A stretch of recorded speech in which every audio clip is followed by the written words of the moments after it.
Friends, आज हम बात करेंगे सुज़लॉन एनर्जी की और साथ में हम बात करेंगे DHFL की। सुज़लॉन एनर्जी के अंदर बहुत समय से काफ़ी गिरावट के बाद में तेज़ी की संभावना बनना शुरू हो गई है और ये 5 रुपये से ऊपर अब फिर से दौड़ने के लिए तैयार हो चुका है। तो क्या इस तेज़ी में ये बहुत ज़्यादा दौड़ने वाला है या फिर ये वापस नीचे आ जाएगा? क्या इस लेवल पे ख़रीदारी की जा सकती है? क्या आने वाले समय का ये मल्टी बैगर स्टॉक है? जिस तरह से एक समय इसकी प्राइस बहुत ही ज़्यादा हाई थी और ये गिरावट में बिल्कुल नीचे आ गया था, क्या अब यहाँ से फिर तेज़ी में ये दौड़ के वहाँ तक जा सकता है? सारी संभावनाएं हम इस वीडियो के माध्यम से इसमें तलाशेंगे। और क्वार्टर 4 का रिजल्ट आने वाला है, तो रिजल्ट कैसा रह सकता है उसके बारे में भी हम इसमें डिस्कस करेंगे। और सरकार की योजनाओं का क्या फ़ायदा सुज़लॉन को मिल सकता है वो भी हम डिस्कस करेंगे। साथ में फ्रेंड्स, DHFL के शेयर होल्डर के साथ में बहुत ज़्यादा नाइंसाफ़ी हो रही है, क्योंकि पीरामल ग्रुप की तरफ से कहा गया है कि हम डीलिस्टिंग करने जा रहे हैं, DHFL कंपनी को डीलिस्टिंग करने जा रहे हैं। तो शेयर होल्डर के साथ में बहुत बड़ी नाइंसाफ़ी हो रही है। तो इसके खिलाफ शेयर होल्डर ने भी बॉम्बे हाई कोर्ट में अपील कर दी है और उसकी अपील को उन्होंने मान लिया है। और आगे अब क्या कार्रवाई होती है और क्या इसका भविष्य हो सकता है DHFL का। लेकिन एक बात अच्छी है कि इस बॉम्बे हाई कोर्ट में जैसे इस अपील को मान लिया गया, उसके बाद में अपर सर्किट लग गया है DHFL के शेयर में। तो ये अभी इस दौर में क्या इसमें तेज़ी बन सकती है और कहाँ तक ये स्टॉक जा सकता है, जानेंगे इस वीडियो के माध्यम से। लेकिन फ्रेंड, उससे पहले अगर आप पहली बार हमारे चैनल पे आए तो चैनल को सब्सक्राइब कर दीजिए, एक बेल आइकन दबा दीजिए ताकि जब भी नया वीडियो बने पहला नोटिफिकेशन आपको मिले। वीडियो पसंद आए तो लाइक शेयर जरूर कीजिए। चलो फ्रेंड, वीडियो स्टार्ट करते हैं। मैं हूँ आपका दोस्त SB दवे और हमारे अपने चैनल ऑनलाइन कमाई में आपका बहुत बहुत स्वागत है। फ्रेंड्स, पहले हम सुज़लॉन की बात कर लेते हैं। स्टॉक ओपन हुआ 5 पर, इसने हाई बनाई है 5.25 की और ये लो में चला गया 4.85 के और एंड में जो क्लोजिंग दी है वो है 5.05 पर, करीब 1% अप पर क्लोजिंग है। बहुत ही अच्छी क्लोजिंग है, यानी 5 रुपये के ऊपर इसकी क्लोजिंग आई है और इसमें अब तेज़ी की संभावना बन रही है। वॉल्यूम में बहुत अच्छी बढ़ोतरी हो चुकी है। एक बार वॉल्यूम को भी डिस्कस कर लेते हैं। BSE में 98,40,000 का वॉल्यूम हुआ और सामने 47,54,000 की डिलीवरी उठाई गई और डिलीवरी का परसेंटेज है 48.32%। बहुत ही शानदार, यानी डिलीवरी परसेंटेज 50% के आसपास डिलीवरी है और यही एक पॉजिटिव बात है। यहाँ से तेज़ी की संभावना बिल्कुल बनती है। NSE की भी बात कर लेते हैं। 3,94,93,000 का वॉल्यूम हुआ और सामने 1,59,92,000 की डिलीवरी उठाई गई और डिलीवरी का परसेंटेज है 40.49%। तो बहुत ही शानदार, दोनों एक्सचेंज में डिलीवरी उठाई जा रही है। वॉल्यूम अच्छा है और आगे इसमें आराम से तेज़ी बनेगी। इस लेवल पे इसमें खरीदारी बनती है। एक बार हम इसके वॉल्यूम को एनालिस करेंगे। पिछले 1 महीने पहले इसका 3 करोड़ के आसपास वॉल्यूम था। एक सप्ताह पहले 4 करोड़ का वॉल्यूम था। बुधवार को इसका 4 करोड़ का वॉल्यूम था, लेकिन गुरुवार को इसका वॉल्यूम हो गया है 5 करोड़ का, यानी पूरे 1 महीने में सबसे ज़्यादा वॉल्यूम। तो वॉल्यूम में ज़बरदस्त बढ़ोतरी हो रही है और इसके पीछे वजह है क्वार्टर 4 का रिजल्ट आने की तैयारी और रिजल्ट इस बार दमदार आने की पूरी संभावना बन रही है। एक बार हम इसके परफॉर्मेंस की बात कर लेते हैं। स्टॉक अभी 41.24% दूर है अपने 52 वीक से। यहाँ से दौड़ने की बहुत ज़्यादा संभावना है, क्योंकि काफ़ी ये नीचे आ चुका है प्रॉफिट बुकिंग की वजह से। और पिछले 1 महीने में भी इसने ज़बरदस्त गिरावट दर्ज की है, करीब 13.56% का निगेटिव रिटर्न दिया है और इसी वजह से यहाँ पे तेज़ी की अब संभावना बन रही है। निफ्टी ने इस दौरान 0.72% का पॉजिटिव रिटर्न दिया है। और सबसे बड़ी बात, जैसे कि आपको पता है, सुज़लॉन एनर्जी विंड टर्बाइन का निर्माण करती है, यानी पवन चक्की का निर्माण करती है और सरकार ग्रीन एनर्जी के ऊपर पूरा ध्यान दे रही है, उसको सपोर्ट कर रही है। सरकार ने ठान लिया है कि आने वाले समय में पेट्रोल और डीजल की जो भी वरीयता है उसको बिल्कुल ख़त्म कर दिया जाए और सारा का सारा कारोबार हो ग्रीन एनर्जी के ऊपर। तो इसका सीधा फ़ायदा मिलने वाला है सुज़लॉन एनर्जी को, क्योंकि वो विंड टर्बाइन का निर्माण करती है और आने वाले समय में जो कारोबार होने वाला है, जितनी सब इंडस्ट्रीज़ है या चाहे वो कोई भी व्हीकल हो, वो सारे के सारे ग्रीन एनर्जी से ही चलने वाले। तो बहुत ज़्यादा इसको कारोबार मिलने वाला है सुज़लॉन को और सरकार की तरफ से बहुत ज़्यादा सब्सिडी मिलेगी और सीधा फ़ायदा सुज़लॉन के कारोबार को होगा और बड़ी तेज़ी की संभावना बन रही है। तो आपको इस लेवल पे डेफिनेटली खरीदारी करके रखनी चाहिए। बहुत ही अच्छा ये स्टॉक है और जिस तरह से लग रहा है कि इस बार क्वार्टर 4 के रिजल्ट में पॉजिटिव रिजल्ट बहुत आ सकता है। पिछली बार से भी अच्छा रिजल्ट आ सकता है, क्योंकि इनके इनकम में लगातार बढ़ोतरी हो रही है। पिछले 1 साल से लगातार बढ़ोतरी हो रही है और इस बार इससे आगे और ज़्यादा बढ़ने की संभावना है, क्योंकि ऑर्डर बुक बहुत ज़्यादा मजबूत है।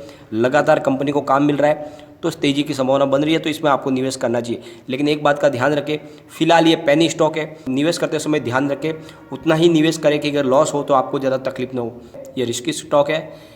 ये आपको मल्टी बैगर रिटर्न भी दे सकता है या फिर आपको बिगर भी बना सकता है। तो इसका आपको खास ध्यान रखना है।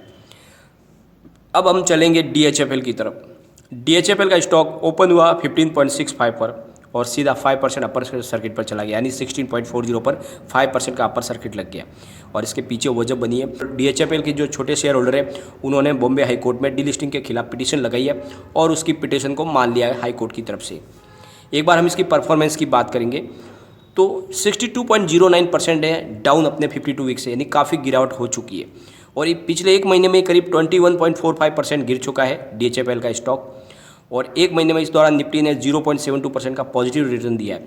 तो बड़ी गिरावट हो चुकी है और अब अगर ये डीलिस्टिंग होता है इस लेवल पे तो कुछ भी नहीं मिलने वाला है इसके शेयर होल्डर को, और सारा का सारा लॉस बुक करना होगा शेयर होल्डर को, छोटे निवेशकों को बहुत ज़्यादा लॉस होगा।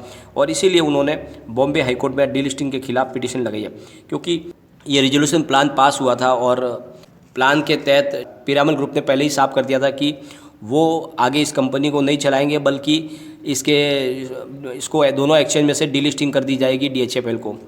और वहीं से लोगों को टेंशन बढ़ गया था कि अब क्या होगा, लेकिन अब जाके जब ये मामला आगे बढ़ चुका है और उन्होंने पूरी तरह से ठान लिया कि अब इसमें डीलिस्टिंग की जाएगी।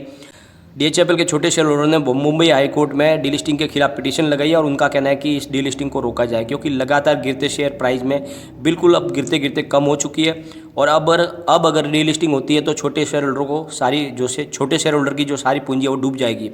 हाई कोर्ट ने उनकी पिटीशन की सुनवाई को ले लिया है और सभी पार्टियों को नोटिस भेजकर जवाब दाखिल करने को कहा है, और कोर्ट अप्रैल के अंत महीने में इसकी सुनवाई भी करेगी केस की।